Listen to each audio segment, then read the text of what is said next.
What's going on, guys? Welcome to another episode of Ralph's Real Reviews, where today we are going over The Jungle Book. Live from a hammock at the beautiful Port Orleans Riverside. There really is no mix of comfortable laptop position and flattering view, and I've already dedicated myself to this premise. So we're just going to go through with this video. If you have not yet, please make sure to like, comment, and subscribe. We are still trying to reach our goal of 50 subscribers, and we are trying to reach 200 followers on TikTok and 50 followers on Instagram. So if you haven't, make sure you like, subscribe, comment, and share with your friends. So The Jungle Book follows the story of a man cub named Mowgli who essentially gets left in the woods and is adopted by a pack of wolves. There's a tiger named Shere Khan, and Shere Khan comes. Oh, he just shows up. However, when the animals hear that Shere Khan is coming, they know that the man cub has to go because Shere Khan will kill him, and I guess he's feared throughout the forest. The wolves say, "We're not going to protect him, he gotta go," and Bagheera's like, "Cool, I'll take him to the village." When Mowgli finds out that he is leaving the jungle for the man village, he doesn't want to go, and he kind of goes on this thing of trying to become other animals, but also falling into the dangers of the jungle. He tries to become an elephant, he tries to become a bear, he tries to become a monkey. Eventually, he gives up on all of it when he finds out that Baloo decides he has to go back. Baloo's like the only one he trusts, but he's like fallen into the traps of Kaa, the snake. He's been kidnapped by the orangutans, and then finally Shere Khan gets to him. So, after defeating Shere Khan, he decides that it is time to go to the man village, not because he wants to, but because he sees a girl, and he becomes captivated by her. And then that's it. The movie ends. Baloo and Bagheera go back to the jungle. Mowgli goes to the man village, and that is the Jungle Book. So, starting in the animation department, I do have the Jungle Book at 9, which is behind the Three Caballeros and above the Sword and the Stone. The reason for that being is I think that this is easily the worst part of the film. I think that I haven't felt disappointed in the animation, or at least noticeably this isn't that great since the Sword and the Stone. And the Three Caballeros is kind of like the baseline for the anthology films in terms of doing something innovative with the animation. So because of that, I have the Jungle Book at 9. At storytelling, I do have the Jungle Book at 3, and this is where we start to split hairs as we're about 19 movies deep, and I'm noticing that I don't want to say that some arguments are going to be counteractive to things I've said before, but when you start to get to really good movies doing really great things, and you have to split hairs, sometimes you have to nitpick a little bit, and that's what's going to start to happen here. So when it comes to the Jungle Book, I do have it at 3 in storytelling behind Cinderella. It isn't necessarily that the Jungle Book does anything wrong with its storytelling. I do wish that you would get a little bit more, not backstory, but understanding of Mowgli growing up with the wolves, because it's like he's a baby, and then he's not a baby anymore, and he spent his whole life with these wolves, and then he has to get kicked out of the forest, and that all happens within 5 minutes of the movie starting. When I look at this compared to a movie like Peter Pan, I feel like Peter Pan has some bad beats, and at that time in Disney storytelling feels like it's kind of a collection. It does tell an overarching story, it's not like an anthology, but they have these pieces that are disjointed and feel like small pieces that are fit into this story. Whereas when I get to the Jungle Book, it feels like it's all serving the main purpose of showing that Mowgli will not be able to survive in the woods and does have to get back to the man village. Angle is so terrible.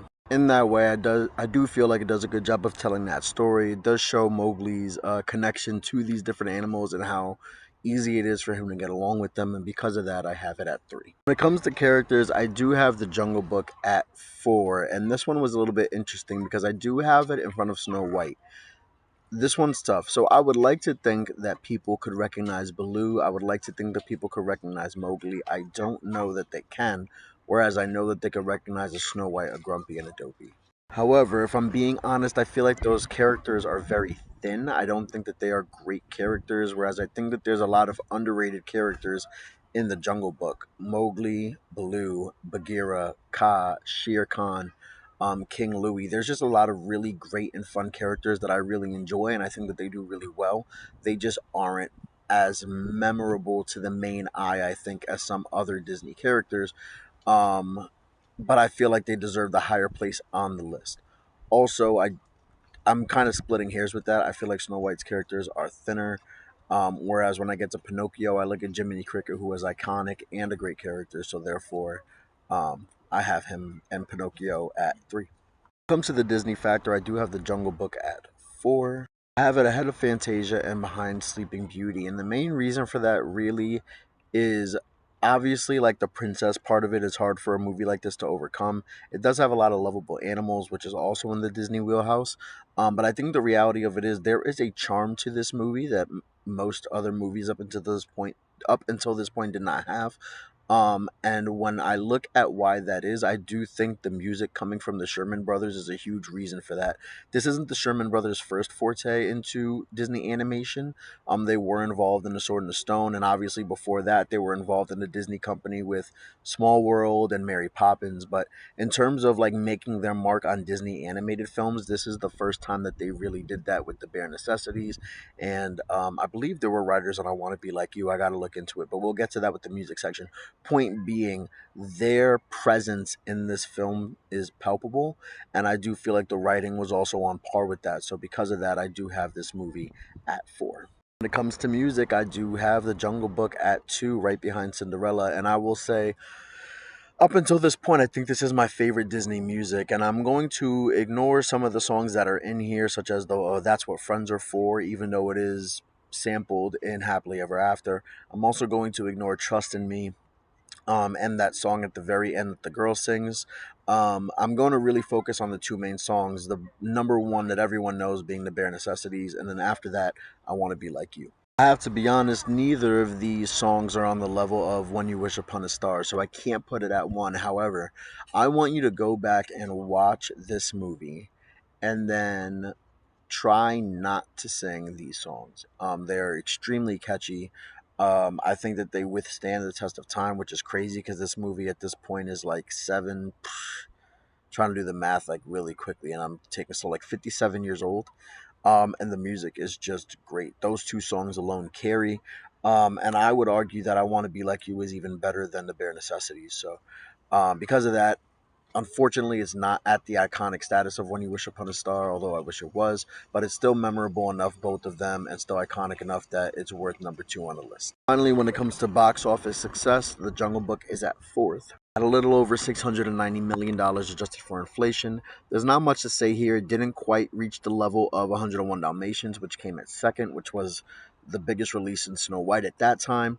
It comes in at 4th behind Fantasia, but that's still extremely successful financially. And now finally we have historical significance, where I have The Jungle Book at 3. Where this is interesting is that there's a lot of first and last for this movie.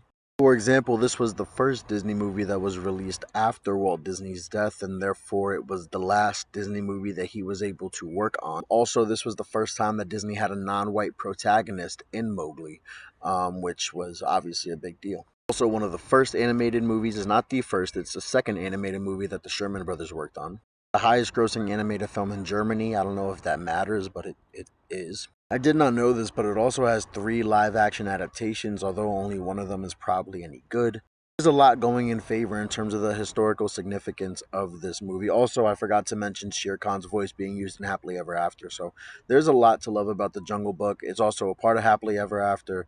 It just doesn't set a template, which Snow White does and Cinderella does. So because of that, I do have to put The Jungle Book at 3, which is still very high. And finally, we are talking about the tiers. And the thing that's interesting with the tiers is I feel I have this one in the wrong one.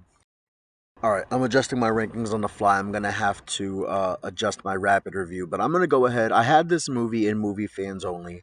And the reason for that is I felt like the lack of animation coming from this movie would maybe take away from mainstream audiences. And I feel like I've had a couple of movies in this everyone should watch tier, but after going through and reading through the tiers and realizing just how like memorable and good this movie really was, I do feel like The Jungle Book is a movie that everybody should see. I think that it has a lot of great characters.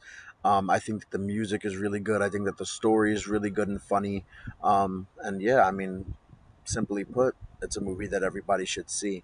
I think if you can get over the animation aspect, you're going to find yourself enjoying a really great film. Okay, I'm not giving you guys that angle anymore. I kind of got married to the idea of doing this episode in a hammock because there's trees and the bare necessities and ha ha ha, it's all great. But I acknowledge that the camera angle was not ideal. So thanks for sticking through it. If you've gotten this far, make sure to like, comment, and subscribe. And I will see you guys in the next video.